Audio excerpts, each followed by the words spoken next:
अब वो कौन से खाने हैं? कार्टिलेज के लिए हम खाएंगे हड्डियों का शोरबा, जिसमें कोलेजन ही कोलेजन होता है। कोलेजन बेहतरीन होता है जो कि हड्डियों के लिए इंपॉर्टेंट होता है। ठीक है, नंबर 2 हमारे पास है, मैंने आपको शुरू में रीजन बताए ना कि कार्टिलेज के लॉस की वजह से मसला होता है।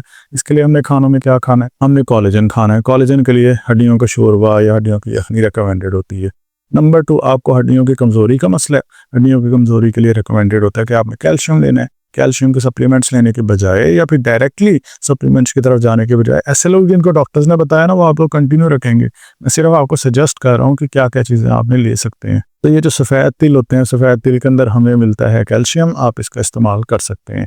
इसके अलावा जो ये सोजिश वाला मसला है, इसके लिए हमने फिर इस्तेमाल करना है सोजिश को हम इन्फ्लेमेशन कहते हैं, तो हम एंटी इन्फ्लेमेटरी खाने खाएंगे, जिसमें टॉप के ऊपर है अलसी का बीज, जिस पे ऑलरेडी मैं बहुत सारी डिटेल में वीडियोस बना चुका हूँ।